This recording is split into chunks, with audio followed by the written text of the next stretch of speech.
we're doing chapter 2, The Shadow.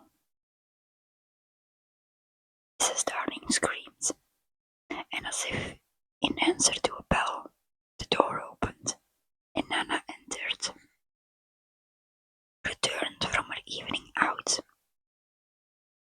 She growled and sprang at the boy, who leapt lightly through the window. Again, Mrs. Darling screamed, this time in distress for him, for she thought he was killed, and she ran down into the street to look for his little body. But it was not there. And she looked up, and in the black night she could see nothing but what she thought was a shooting star. She returned to the nursery and found Nana with something in her mouth, which proved to be the boy's shadow.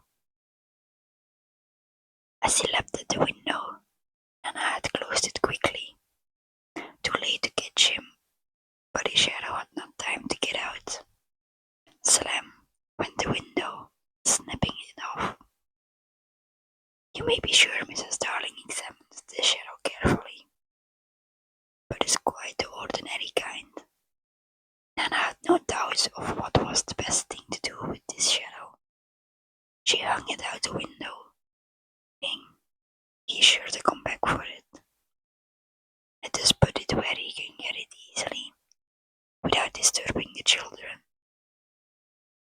But unfortunately, Mrs. Darling could not leave it hanging out at the window. It looked so like washing and lowered the whole tone of the house. She thought of showing it to Mr. Darling, but he was totting up winter greatcoats for John and Michael, with a wet towel around his head to keep his brain clear, and it seemed a shame to trouble him.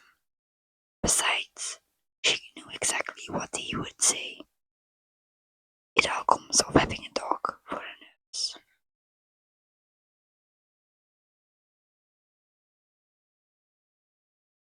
She decided to roll the shadow up and put it away carefully in a drawer until a fitting opportunity came for telling her husband.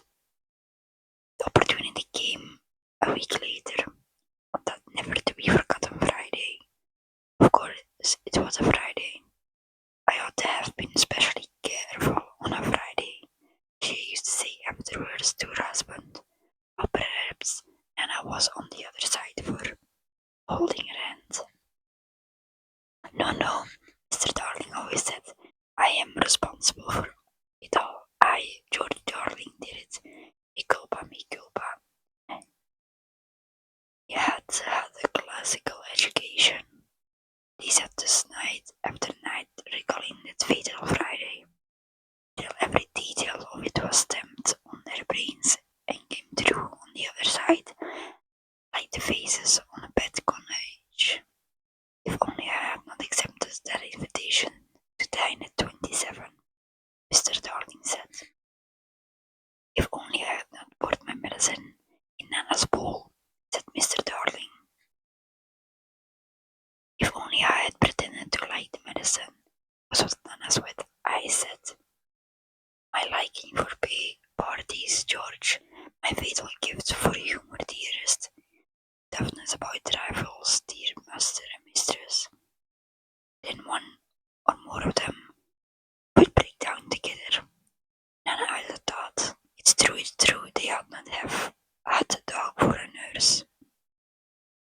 Many a time it was Mr. Darling who put the handkerchief to Nana's eyes. That fiend, Mr. Darling would cry, and Nana's bark was the echo of it. But Mrs. Darling never upbraided Peter. There was something in the right-hand corner of her mouth that wanted her to call Peter names. They would sit there, empty nursery, recalling fondly every smallest detail of that dreadful night. It had begun so uneventfully, so precisely like 100 other evenings.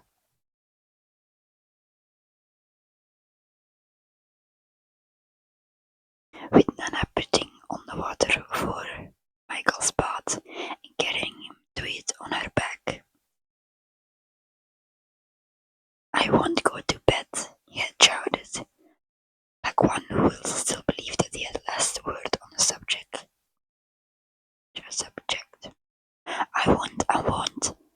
Nana, it isn't 6 o'clock yet. Oh dear, I shan't love you anymore, Nana.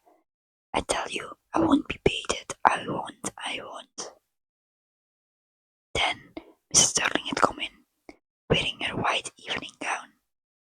She had dressed early because Wendy so loved to see her in her evening gown, with the necklace George had given her. She was wearing Wendy's bracelet on her arm. She had asked for the loan of it. Wendy so loved to lend her bracelet to her mother. She had found her two older children playing at being herself and father on the occasion of Wendy's birth. And John was saying, I am happy to inform you, Mrs. Darling, that you are now a mother. In just such a tone as Mr. Darling himself may have used on the real occasion, when he had danced with joy, just as the real Mrs. Darling must have done. Then John was born. It's the extra pomp that he conceived to the birth of a male, and Michael came from his path to ask to be born also. But John said brutally that they did not want any more. Michael had nearly cried. Nobody wants me.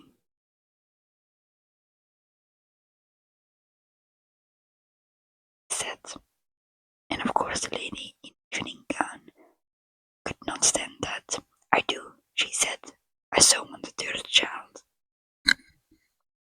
Boy or girl? Asked Michael, too hopefully. Boy, and he had leapt into her arms. That's a little thing, Mr. and Mrs. Darling, and Nana to recall now. But not so little if that was to be Michael's last night in the nursery. They go on with their recollections. It was then that I rushed in like a tornado. Wasn't it? Mr. Darling would say, scorning himself. And indeed, he had been like a tornado. Perhaps there was some excuse for him. He too had been dressing for the party, and all had gone well with him until he came to his tie. It is an astounding thing to have to tell, but this man, do he know about stocks and shares? No real mastery of his tie. Sometimes the thing yielded to him without a contest, but there were occasions when it would have been better for the house if he had swallowed his pride and used a made-up tie. This was such an occasion. He came rushing into the nursery with a crumpled little brute of a tie in his hand. Why, what is the matter, father dear? Matter, he yelled. He really yelled. This tie, it will not tie.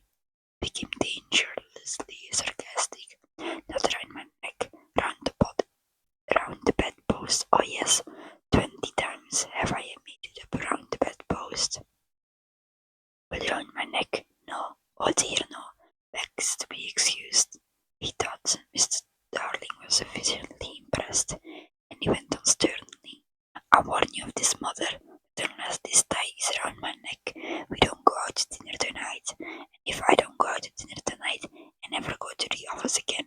And if I don't go to the office again, you and I starve, and our children will be flung into the streets. Even then, Mrs. Darling was placid. Let me try, dear, she said, and indeed that was what he had come to ask her to do. And with her nice cool hands, she tied his tie for him, while the children stood around to see their fate decided. Some men would have resented her being able to do it so easily, but Mr. Darling was far too nice, far too fine a nature for that.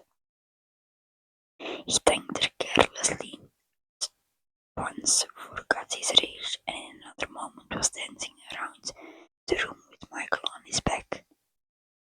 How wildly we romped, says Mr. Darling, recalling it. Our last romp. Mr. Darling groaned. Oh, George, do you remember Michael suddenly said to me? How did you get to know me better?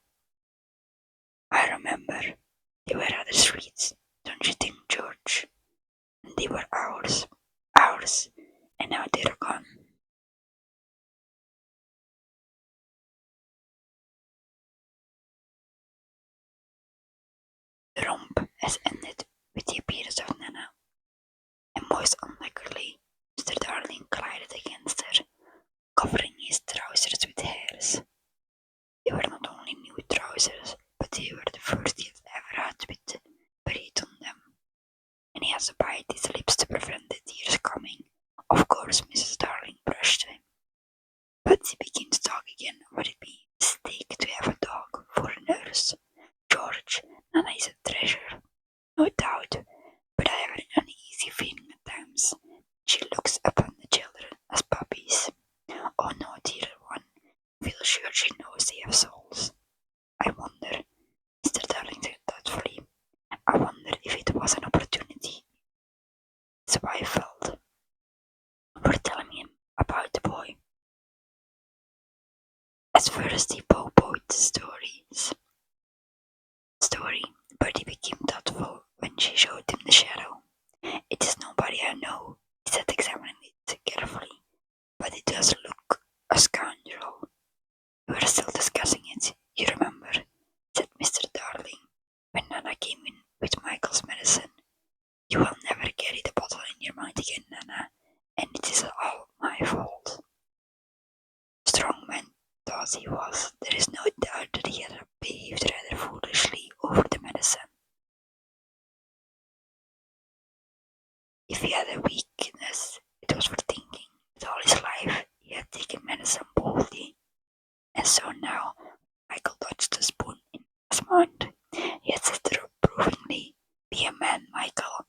Won't, he cried naughtily. Mrs. Darling left the room to get chocolate for him, and Mr. Darling thought this showed want of firmness. Mother, don't pamper him. He called after her. Michael, when I was your age, I took medicine without a murmur.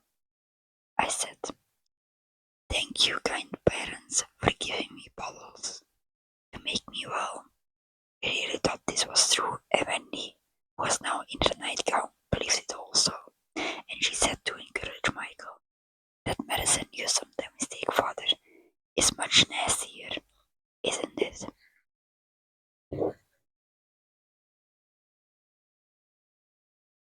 "Ever so much nastier," Mr. Darling said briefly, "and I would take it now as an example to you, Michael, if I haven't lost the bottle." He had not exactly lost it.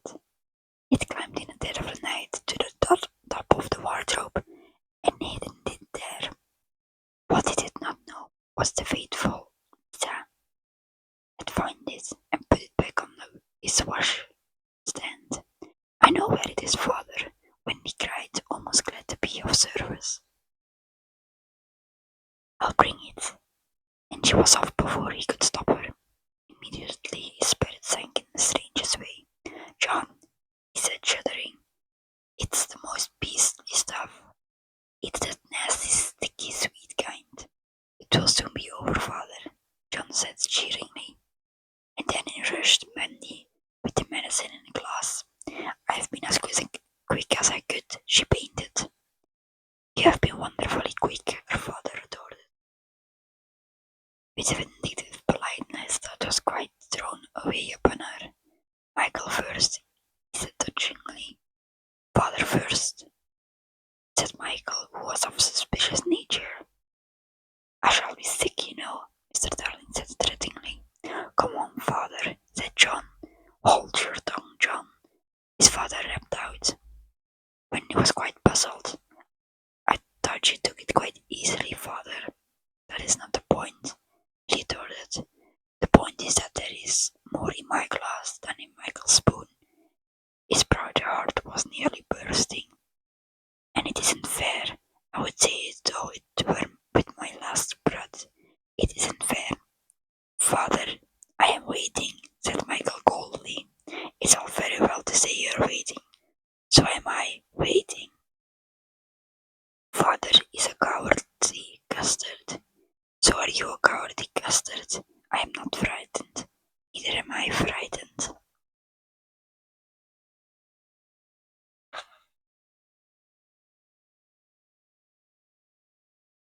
"Well then take it." "Well then a splendid idea. Why not both take it at the same time? Certainly, said Mr. Darling. Are you ready, Michael? And he gave the words. 1, 2, 3, and Michael took his medicine. But Mr. Darling slipped his behind his back. There was a yell of rage from Michael, and an "Oh, father!" when he exclaimed. What do you mean by "Oh, father"? Mr. Darling demanded. Stop that, oh, Michael. I meant to take mine, but I missed it. It was dreadful the way all three were looking at him, just as if they did not admire him. Look here, all of you, he said entreatingly, as soon as Nana had gone into the bathroom. I've just thought of a splendid joke. I shall pour my medicine into Nana's bowl, and she will drink it, thinking it is milk. It was the color of milk, but the children did not have their father's sense of humor, and they looked at him reproachfully as he poured the medicine into Nana's bowl. What fun, he said doubtfully.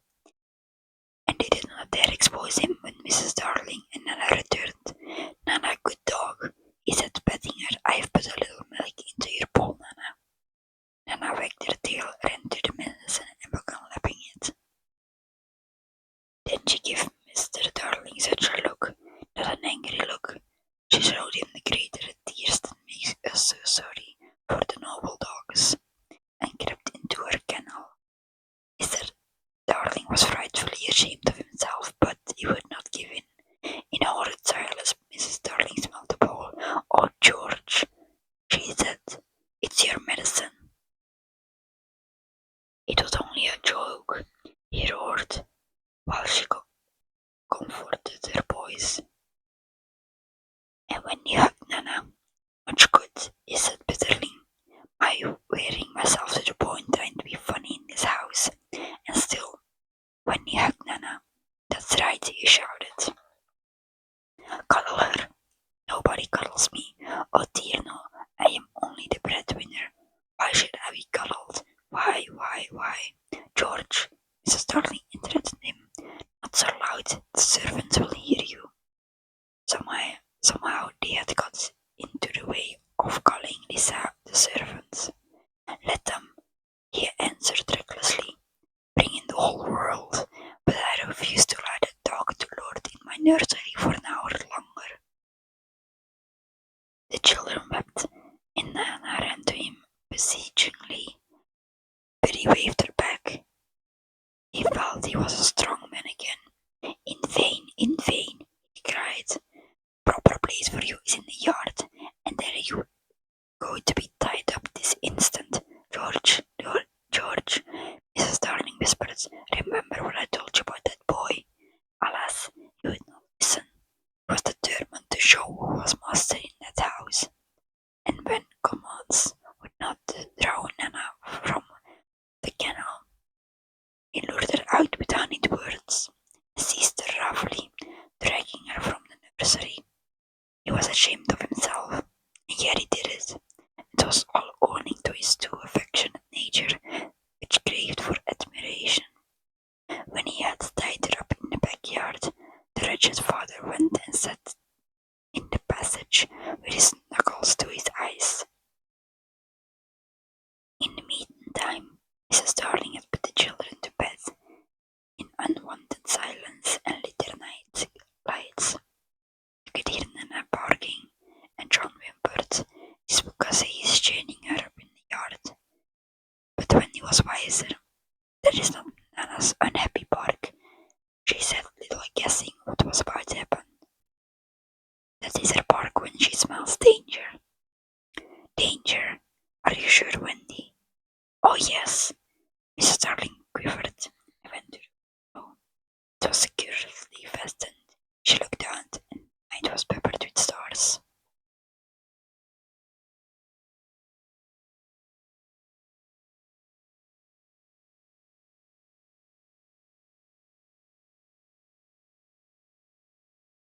They were crowded round the house, as if curious what was to take place there. But she did not notice this, nor the one or two of the smaller ones who clutched at her heart and made her cry. Oh, how I wished that I wasn't going to the party tonight. Even Michael, already half asleep, she was perturbed, and he asked, "Can anybody harm us, mother, after the night lights are lit?"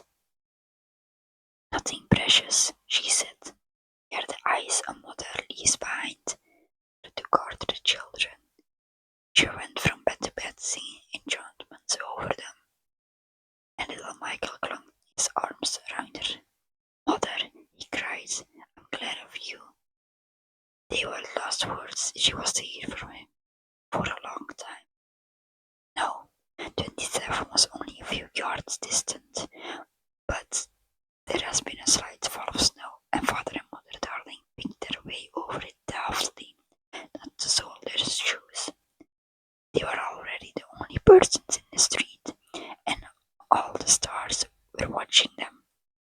Stars are beautiful, but they may not take an active part in anything. They must just look on forever. It is a punishment put on them for something they did so long ago that no star now knows what it was.